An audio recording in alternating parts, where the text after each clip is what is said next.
mungkin tidak akan ada terjadi penyeberangan ini. Mungkin saya juga bisa dipenjara nujubillah min dzalik ya. Audio Jungle.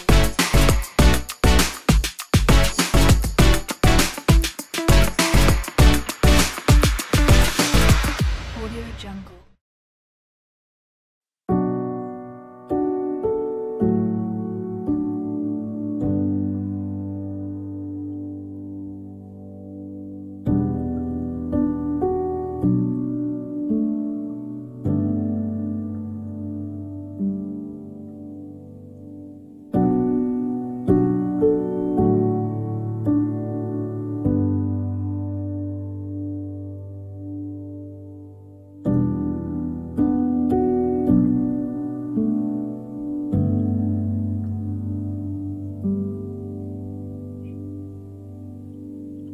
Nah, 2 tahun kemudian pas lagi masih di pinggir, nah, orang pagi-pagi mau pada berangkat kerja naik, udah di atas perahu itu kurang lebih ya antara 25 sampai 23 motor itu, tiba-tiba air naik pasang. Mungkin ada ini, ada apa, ada kayu, mungkin balok apa yang besar ke bawah arus air, airnya nabrak samping perahu saya, bolong, akhirnya karam perahu. Nah, motor pun di situ 23 unit motor nyemplung. Tapi alhamdulillah untuk orang masih ada yang loncat, ada yang pegang seling. Alhamdulillah yang selamat tahu orang mah. Cuman motor itu nyemplung, yang 1 unit mah itu diketemukannya 24 jam. Yang 1 unit. Akhirnya diangkut lagi, saya kumpulkan. Sebagai orang-orang yang punya kendaraan, saya mohon maaf atas kejadian musibah ini. Tidak semua juga tidak mengharapkan, tapi saya tetap bertanggung jawab untuk kendaraan Anda tahu baik lagi. Akhirnya mohon sabar, saya akan bawa ke bengkel merek motor masing-masing. Ya, alhamdulillah sudah selesai. Nah, makanya Pak Bupati itu makanya nggak mau diajak kerjasama di bidang PAD, ya itulah risiko itu.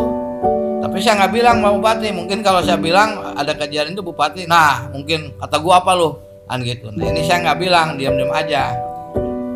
Nah akhirnya kenapa sampai terjadi bolong perahu dihantam kayu? Karena pada saat itu perahunya itu dapat beli, bukan dapat bikin. Jadi kita nggak tahu ukuran papan berapa senti, nggak tahu. Ternyata yang saya beli itu ukuran papan perahu cuma 2 cm. Akhirnya saya bikin lagi komplain ke sana, minta ditebelin sampai 2,5 sampai 3 cm. Nah, terus makin bertambah konsumen dan kendala pun masih banyak. Nah, ada ide lagi dari teman saya, begitu air surut, perahu tuh disambungkan. Perahu diam, ya motor jalan. Nah, tapi kalau air naik dicopot lagi, jalan ditarik lagi. Nah akhirnya di situ timbul ide, kalau begitu harus dibanyakin perahu nih, banyakin perahu. Nah mau banyakin perahu kan kita nggak punya uang. Saya punya teman di bank swasta namanya Pak Hendar. Saya telepon Pak Hendar, Pak saya butuh uang. Boleh katanya. Berapa? Ya sekitar 500 juta. Jangan katanya tanggung 1 M saja, kegedean Pak, nanti bayarnya bingung gimana. Lagu enak mah, lagu injemnya enak, nanti lagi lagu bayar ya yang berat. Akhirnya disetujui 700 juta kita ambil. Nah dari uang 700 juta dari bank swasta itu saya beli kayu juga, bikin perahu juga di situ, beli jadi juga, dipercepat. Akhirnya kalau sampai air pasang itu perahu itu 24 unit perahu kayu kepasang semua. Nah itu pun kendalanya banyak kendalanya. Jadi kalau hujan nih kan nggak ada tutupnya perahu kayu gini. Ini banyak air, apalagi lagi ditambah petir banyak. Nah ini orang pengen nyebrang, di satu sisi perahu udah banyak air. Karyawan saya yang mau ngeringin air di perahu itu takut sama petir. Itu dilematis itu. Dilematis. Ya akhirnya kita dengan ini ya hati-hati, tetap diusahakan yang nyebrang itu bisa nyebrang karena dia butuh waktu untuk kerja. Itu salah satu kendala. Kedua, kendalanya itu dengan eceng gondok. Itu kan kita ini antara perahu dengan perahu itu jaraknya 1,8 meter untuk lubang air, untuk jalur air. Tahu eceng tuh sampai 4 meter, 5 meter airnya perahu saya ke bawah eceng. Kalau seling mah nggak putus nggak, cuman si baut-baut yang dari seling ke perahu itu pada nyoplok. Sampai 3 kali tuh kejadian itu. Sampai ada di belakang unsika perahu itu ke bawah. Alhamdulillah nggak ada orang yang nyebrang pas kejadian itu. Nah pada waktu saya karam juga itu perahu itu waktu motor. Cuman alhamdulillah Allah masih melindungi kita dan karyawan. Mungkin pada saat itu kalau misalnya Allah tidak melindungi kita, ada korban, nauzubillah min dzalik, mungkin tidak akan ada terjadi penyeberangan ini. Mungkin saya juga bisa di penjara, nauzubillah min dzalik ya. Nah jadi berbicara lagi, nah itu maksud saya nggak ada. Jadi hanya satu, pertama kita niatan ibadah ingin menyeberangkan warga di situ ya. Nah akhirnya adalah yang bisnisnya ngikutin gitu.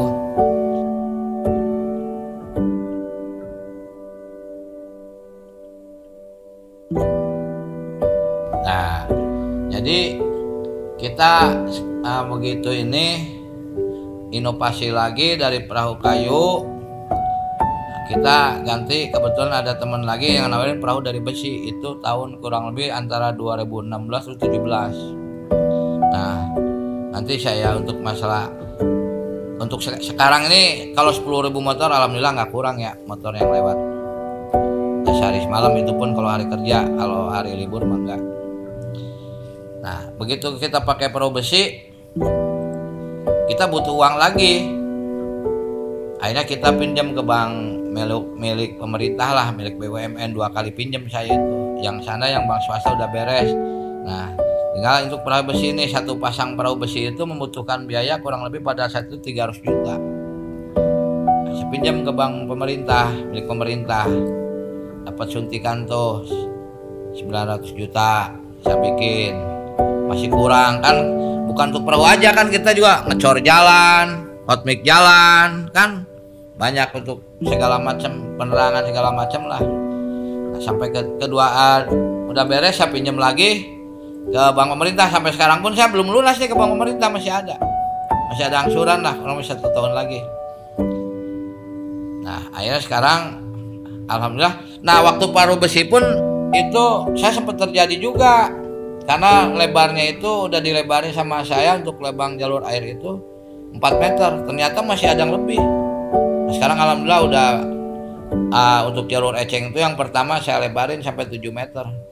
Nah yang terima kasih sekali juga kepada pemerintah dengan adanya program Citarum Harum, dengan menugaskan bapak-bapak TNI.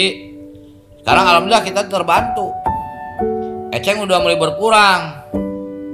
Nah bantaran sungai udah mulai bagus dan air pun udah mulai bening, nggak banyak ikan mati. Kalau dulu mah belum ada program di pemerintah masalah Citarum Harum, ikan tuh sering mati.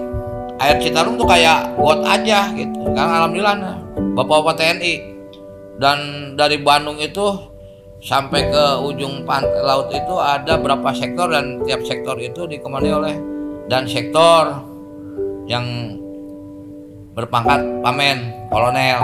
Nah, alhamdulillah sekarang mengucapkan terima kasih khususnya pada pemerintah yang telah menugaskan kepada bapak-bapak TNI. Kita merasa terbantu. Memang eceng pun bukan kendala dengan saya aja, walaupun ada home industry yang menggunakan eceng gondek tidak seimbang antara produksinya dengan limbah yang keluar. Walaupun ke laut itu nelayan pada komplain sama eceng itu karena si baling-balingnya banyak macet sama eceng itu. Alhamdulillah udah berkurang gitu. Itu salah satu. Jadi kalau 10.000 motor alhamdulillah nggak kurang. Nah saya kenapa mau diwawancara Bukan saya hanya memberikan inspirasi terhadap masyarakat Indonesia dimanapun berada, termasuk saudara kita ya.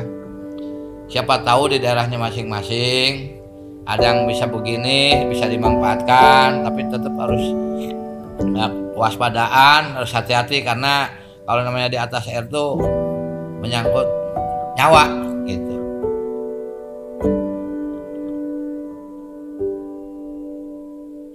Ya itu tadi, kalau 20 juta mah nggak kurang lah sehari kalau hari kerja ya, libur lain. Untuk manfaatnya alhamdulillah sekarang nih apa yang tadinya kampung mati itu, kampung itu biasa kalau ke sana itu untuk kerbau nyebrang karena itu kan curam, terisolir. Nah sekarang alhamdulillah hidup. Mungkin perekonomian di situ tiap bulan ya bisa miliaran lah. Orang kuliner. Alhamdulillah masyarakatnya kalau sejahtera semua nggak mungkin ya, itu udah hukum alam. Udah dibilang sejahtera lah untuk kampung itu sekarang, alhamdulillah. Nah itu manfaatnya. Dan kedua, saya bisa mengurangi pengangguran, bisa angkat orang kerja, ada 40 lebih yang kerja di saya tanpa dibatasi oleh usia maupun pendidikan, dan juga bisa membantu mengurai kemacetan ya, khususnya bidang lintas dinas perhubungan. Terus juga bisa menghemat BBM yang kalau jalur utama itu kan minimal itu 1 jam mereka untuk masuk kerja, itu berapa BBM yang terbuang. Dan waktunya juga dia ada bisa menyisihkan waktu. Kalau lewat kereta itu minimal 20 menit, paling sedikit. Jadi ada waktu istirahat. Dan juga bisa tepat waktu untuk bekerja di perusahaan. Nah kalau perusahaannya karyawan tepat kerja, tepat waktu ya tepat waktu dalam bekerja, insya Allah kan mungkin PAD-nya ke pemerintah lancar. Tapi kalau karyawannya kesiangan, otomatis kan perusahaan juga rugi. Mungkin PAD-nya akan tersendat ya. Itu salah satu yang tujuan saya. Dan saya juga tidak semata-mata ngejar bisnis aja. Kalau saya berbicara mengenai bisnis, contoh lah, kalau udah mulai jam 1:30 pagi ya sampai jam 5 subuh kan udah sepi.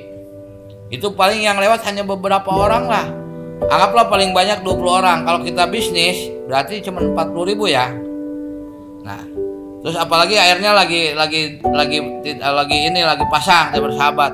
Kita enaknya tuh tutup, copot perahu, tidur nyenyak. Nah, disinilah kita niatan ibadah, nggak berbicara masalah bisnisnya. Kasihan, mungkin orang ada keperluan keluarga, mungkin ada lambat kerja atau gimana ya, nggak tahu, mungkin ada yang keluarganya sakit, Allah alam. Nah, itu salah satu tetap kita layani 24 jam. Jadi, kalau kita mengejar bisnis aja, enaknya jam 1:30 pagi itu sampai jam 2 kita stop, copot perahu, tidur nyenyak. Makanya kalau lagi air tidak bersahabat, lagi pasang, lagi banjir, saya kurang tidur. Bukan kurang tidur saya mikirin harta, mikirin orang yang mau menggunakan penyeberangan saya. Itu salah satunya ya.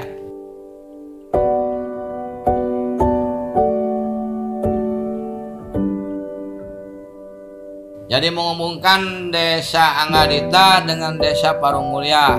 Desa Anggadita Kecamatan Kelari, Parungmulia Kecamatan Ciampel. Itu menghubungkan Ciampel ini ke sana, itu daerah industri Ciampel. Terus kawasan Peruri ke Surya Cipta, ke KIC.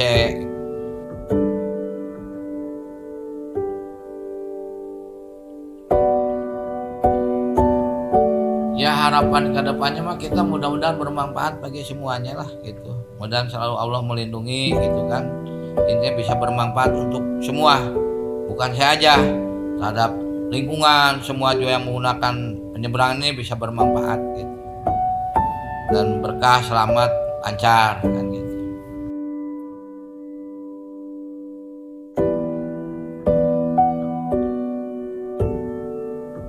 Suka duka ya Pak, itu saya tahu tadi dukanya itu ya udah beberapa kali kebawa eceng ya, perahu tuh hanyut, perahu besi, perahu kayu udah 3 kali. Nah duka lagi waktu pertama buka itu kalau pas ada orang mau lewat perahu, ada ayam di jalan, geleng, kejar-kejar itu, kejar-kejar. Saya tanya, ada apa ngejar-ngejar karyawan? Geleng ayam pak, Pak Haji. Ya udah, kamu nggak usah ngejar karyawan. Berapa ayamnya? Saya ganti, kan gitu. Itu. Terus kedua, yang sampai karyawan saya mau pulang, karena tahu kalau ngegeleng ayam tuh suka dikejar-kejar. Ada maman namanya tuh, pulang kerja mau pulang ke rumah, ada ayam, menghindar ayam, ayamnya selamat, anak karyawan saya mah sampai dibawa ke puskesmas ini nih. Pada luka-luka. Kata saya geleng aja. Dan itu mah jalan bukan jalan tempat ayam kan gitu.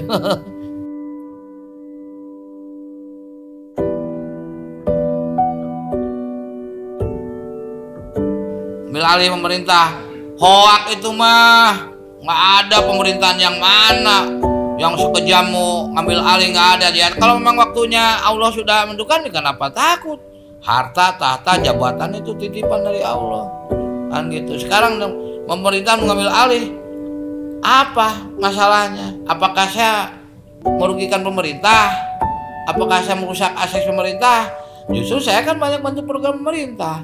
Awalnya kan waktu itu kan waktu terisolir tidak ada pernah ada bantuan sarana ya jalan. Ya kita buat ngecor, hotmix. Nah sekarang alhamdulillah dengan sekarang udah hidup pemerintah banyak bantu nih.